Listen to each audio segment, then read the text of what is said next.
اور بہت ہی تھوڑے وقت میں اپنی جیت کا خیمہ سامعین کے قلب و جگر میں نصب کر دے۔ الحمدللہ اس عظیم الشان بزم میں اس عظیم الشان بزم میں ایک ایسا بیوار نوجوان خطیب جلوہ فگر ہے جو اپنی زبان و خطابت کا پورے علاقے میں لوہا منوا چکا ہے، جس پر صنف خطابت ناز کرتی ہے۔ جب وہ گرجتا ہے تو سائقے آسمانی محسوس پڑتا ہے اور رقت آفرینی پر آتا ہے تو آنسوں کے سیلاب میں بہا دیتا ہے۔ جب وہ اخلاص و ورع کی زبان کھولتا ہے تو معرفت کے کن گاتا ہوا نظر آتا ہے، اور جب حالات حاضرہ پر گویا ہوتا ہے تو وقت کا صلاح الدین بن جاتا ہے۔ آپ سمجھ رہے ہوں گے کہ میری مراد جناب حضرت اقدس مولانا محمد سفیان صاحب دامت برکاتہم ہے۔ میں حضرت کی خدمت میں درخواست کرتا ہوں کہ حضرت والا مسند خطابت پر جلوہ افروز ہو کر ہم سامعین کے قلوب کو اپنی قیمتی نصیحتوں سے منور فرمائیں۔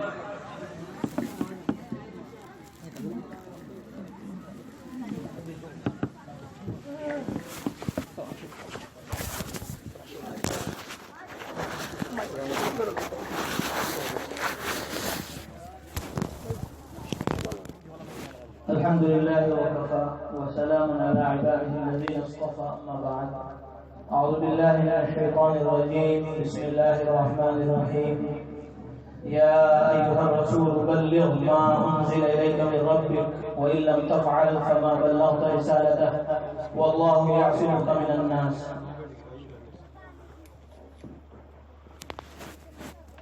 وقال النبي صلى الله عليه وسلم خيركم من تعلم القرآن وعلمه.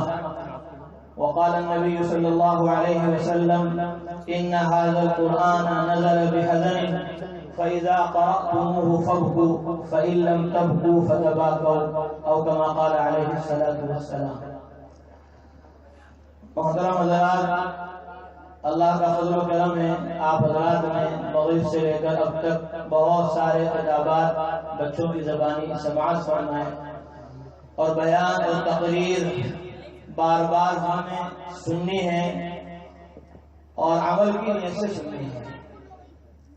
میرا بیان اور تقریر کو یہاں لکھا ہوا ہے آپ حضرات کے لیے پہلے سے، بس اسی کو پڑھ کر میں سنا دیتا ہوں تاکہ ہمیں اور آپ کو یہاں آنے کا مقصد معلوم ہو کہ ہم یہاں کیوں آئے ہیں اور ہمیں یہاں سے کیا سبق لے کر جانا ہے۔ قال رسول اللہ صلی اللہ علیہ وسلم تعلموا القرآن. حضرت محمد مصطفیٰ صلی اللہ علیہ وسلم نے ارشاد فرمایا قرآن سیکھو۔ مشرق مغرب شمال جنوب عرب عجم میں رہنے والوں، مردوں عورتوں، بوڑھوں جوانوں، کاشتکاروں، زمینداروں، تاجروں، دنیا بھر میں بسنے والے ایک ایک انسان کے لیے یہ اللہ کی لاشک لاریب کتاب نازل ہوئی ہے۔ اللہ تعالیٰ فرماتے ہیں ہدی للناس، یہ پوری انسانیت کے لیے ہدایت ہے، اس لیے پوری انسانیت کو اس قرآن کو سیکھنا چاہیے، سمجھنا چاہیے اور اپنے دنیا میں آنے کے مقصد کو اس قرآن مقدس کے ذریعے پہچاننا چاہیے۔ اللہ فرماتے ہیں قرآن مقدس میں وَمَا خَلَقْتُ الْجِنَّ وَالْإِنسَ إِلَّا لِيَعْبُدُونَ، ہم نے انسانوں جناتوں کو اپنی معرفت، اپنی پہچان کے لیے پیدا فرمایا۔ یہ خطاب عالم میں بسنے والے ایک ایک انسان کو اور ایک ایک جنات کے فرد کو ہے۔ یا ایھا الناس اعبدوا ربکم الذی خلقکم، اے کائنات میں بسنے والے انسانوں اپنے رب کی عبادت کرو، الذی خلقکم، جس نے تم سب کو پیدا کیا. بے شک بے شک. تو خالق اور مالک تن تنہا ذات صرف اور صرف اللہ کی ہے. وما ارسلناک الا رحمۃ للعالمین، محمد صلی اللہ علیہ وسلم ہم نے آپ کو تمام عالموں کے لیے رحمت بنا کر بھیجا. قل انما یوحی الی، محمد صلی اللہ علیہ وسلم فرما دو میری طرف وحی کی گئی، انما الہکم الہ واحد، تمہارا معبود تن تنہا ایک اللہ ہے. فہل انتم مسلمون، تم سب خدا کے فرما بردار بن جاؤ، خدا کے تابعدار بن جاؤ، خدا کی عبادت اطاعت اس کی فرما برداری میں لگ جاؤ. یا ایھا الانسان ما غرک بربک الکریم، اے دنیا میں بسنے والے انسان، تجھے کس نے دھوکے میں ڈال دیا رب کریم سے. الذی خلقک، جس نے تجھے پیدا کیا، بغیر مانگے آنکھیں دی، دل و دماغ دیا، جسم و جثہ عطا فرمایا. تو اس خدا کو بھول گیا، اس کی اطاعت اور معرفت سے جان اپنی بچا رہا ہے. اس لیے انسانوں کو اس قرآن کو پڑھنا چاہیے. فرمایا تعلموا القرآن، پوری انسانیت قرآن سیکھے. بطور خاص حضرت محمد مصطفیٰ صلی اللہ علیہ وسلم کے ماننے والے. پھر وعلموہ الناس، سیکھ کر پوری انسانیت کو سکھلاؤ. یہ تاجروں، کاشتکاروں، زمینداروں، مردوں، عورتوں سب کو حکم ہے. اسی لیے ہمارا یہ مدرسہ محمدیہ تبلیغ القرآن والسنہ، اس کی آواز ہے بوڑھے، بچے اور جوان، سب کا مدرسہ ہے تبلیغ القرآن. سال میں آپ کو ایک دفعہ سبق کے لیے یہاں جلسے میں بلایا جاتا ہے تاکہ آپ قرآن مقدس سے غافل نہ ہوں، قرآن مقدس کے علم سے دور نہ ہوں.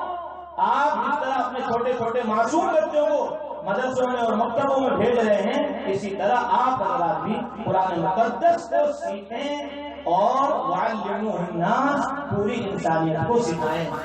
قال رسول اللہ صلی اللہ علیہ وسلم العلماء ورثۃ الانبیاء، علماء انبیاء علیہ السلام کے وارث ہیں. انبیاء علیہ السلام درہم و دینار، روپیہ اور پیسہ تقسیم کرنے نہیں آئے. انما ورثوا العلم، وہ علم کو تقسیم کرنے کے لیے اور اس کا وارث بنانے کے لیے دنیا میں تشریف لائے. اس لیے علماء کا مقام اور مرتبہ ساری دنیا کے مسلمانوں کو پہچاننا چاہیے. انبیاء علیہ السلام کے بعد ان کے علوم کے حامل علماء کرام ہیں.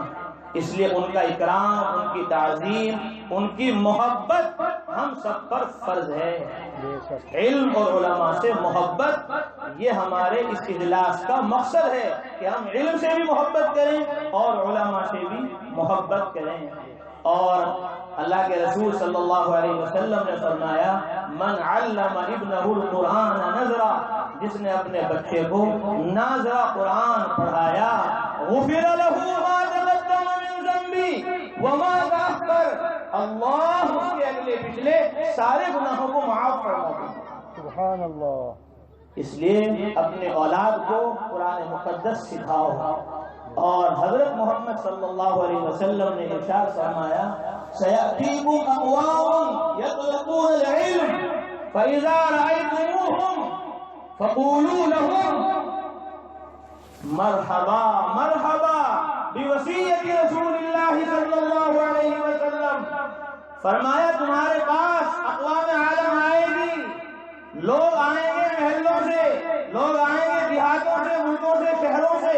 جب وہ تمہارے پاس آ جائیں جلسے میں، جب وہ تمہارے پاس آ جائیں مدرسے میں، جب وہ تمہارے پاس آ جائیں درسگاہ میں، تو اللہ کے نبی فرما رہے قولوا لهم، ان جلسے میں آنے والوں کو، ان مدرسے میں آنے والوں کو مرحبا مرحبا کہو، آپ کا آنا مبارک ہو، آپ کا آنا مبارک ہو. آپ یہاں مدرسے میں علم کو حاصل کرنے کے لیے آئے ہیں. یہ جو خطابات اور بیانات ہوئے ہیں اور ہمارے حضرت اقدس استاد العلماء والفقہاء دارالعلوم دیوبند سے تشریف لا چکے ہیں، اب ان کا پرموت خطاب ہم سب توجہ کے ساتھ دھیان کے ساتھ سنیں گے، اور پھر یہاں اس مدرسہ محمدیہ تبلیغ القرآن و سنہ میں جن بچوں نے حفظ کلام پاک کی دولت ابدی حاصل کی ہے، ان کے سر پر دستار فضیلت حضرت والا کے ہاتھوں رکھی جائے گی، اور جو بچے ناظر قرآن پڑھ کر فارغ ہوئے ان کے اوپر بھی دستار فضیلت رکھی جائے گی، جس سے ہمارے تمہارے سب کے اندر ایک شوق اور ایک ولولہ، ایک جذبہ پیدا ہونا چاہیے کہ ہم بھی انشاءاللہ اپنے بچوں کو حافظ قرآن بنائیں گے، عالم قرآن بنائیں گے، داعی قرآن بنائیں گے۔ یہ مدرسہ ہے، مدرسہ نام ہے سیکھنے سکھانے کا، پڑھنے پڑھانے کا، اس لیے سب کو ہمیں سیکھنے سکھانے اور پڑھنے پڑھانے میں لگنا ہے، لگیں گے انشاءاللہ۔